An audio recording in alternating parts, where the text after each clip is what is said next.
साथ अपने संस्कार भी भूलते जा रहे हैं। माँ जी, मैंने आपको पहले ही कहा है, अगर बाबूजी को ठीक करना है, सही रास्ते पर लाना है, तो आपको पुलिस में कंप्लेंट कर देनी चाहिए, पर आप मेरी मानते ही नहीं हो। नहीं बहू, मैं नहीं चाहती कि पुलिस तक ये बात पहुंचे। हमारी बहुत बदनामी होगी। जो चल रहा है चलने दो। मुझ में अब हिम्मत नहीं ये सब लड़ाइयां करने की। रेखा की सास निर्मला देवी उस दिन बहुत रोई, पर समाज के डर से वो कुछ नहीं बोली। ऐसे ही उन्हें कुछ दिन रहते हुए हो गए। रेखा, मैं कब से बोल रहा हूँ, मुझे एक कप चाय बना दो। क्या हुआ? रसोई में दूध नहीं है। सुबह मंगवाया था, मनोरमा के घर वालों ने सारा दूध खत्म कर दिया। मैं बाबूजी से अभी बात करता हूँ। राजीव गुस्से में अपने पिता के पास जाता है। बाबूजी, मनोरमा की ये क्या तमीज है? सुबह इतना दूध आया है, सारा दूध खत्म कर दिया। एक कप चाय के लिए भी दूध नहीं है। अब आप कुछ बोलते क्यों नहीं हो?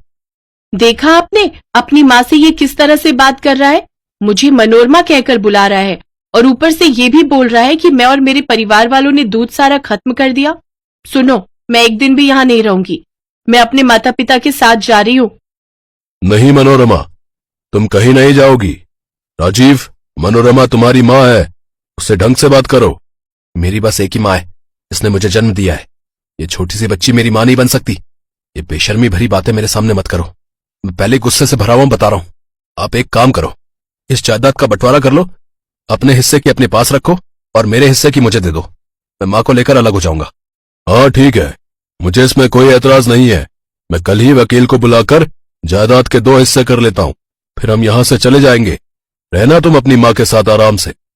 जायदाद के हिस्से की बात सुनकर मनोरमा थोड़ी घबरा जाती है। वो तो कुछ और ही सोच रही थी। मनोरमा बेटी, ये बुढ़ा आधी जायदाद अपने बेटे के नाम कर रहा है। हमने इस बुढ़े के साथ तेरी शादी इसलिए थोड़ी की थी ये आधी जायदाद हाथ से निकल जाए। अरे, हमने तो इसलिए तेरी शादी इस बुढ़े के साथ करवाई थी ताकि पूरी जायदाद की मालकिन तू बन जाए और इस बुढ़े के कुछ सालों में मरने के बाद हम आराम से ऐश करें। चिंता मत करो बापू, ये पूरी जायदाद हमारी ही होगी। मैं कोई रास्ता ढूंढती हूँ। अगर जरूरत पड़ी तो इस बुढ़े और इसके पूरे परिवार को ऊपर पहुंचा देंगे। मनोरमा नहीं जानती थी कि उसकी बातों की सारी रिकॉर्डिंग रेखा अपने मोबाइल फोन में कर चुकी है। रेखा ने चोरी छुपे मनोरमा और उसके माता पिता का वीडियो बना लिया और अपने ससुर को दिखा दिया। देखा बाबूजी, जिस लड़की को अपना समझकर शादी करके लाए हो, वो आपकी पीठ पीछे आपको ही ऊपर पहुंचाने का प्लान कर रही है। अभी भी समय है, संभल जाओ बाबूजी। इस परिवार को बर्बाद होने से अब आप ही बचा सकते हो। तुम ठीक कह रही हो बहू, मुझसे बहुत बड़ी भूल हो गई। मैं इस मनोरमा के प्रेम जाल में फंस गया। नहीं, अब ये इस घर में बिल्कुल नहीं रहेगी। ऐसे भी दूसरी शादी का कोई मतलब नहीं बनता। मनोरमा मेरी कुछ नहीं है। रेखा की चाल कामयाब रही।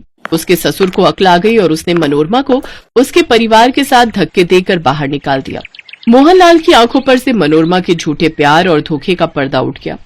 आज निर्मला देवी के जीवन में फिर से सुख शांति आई थी, तो वो अपनी बहू रेखा की वजह से। रेखा ने अपनी समझदारी से अपने सास ससुर के रिश्ते और अपने घर को बिखरने से बचा लिया।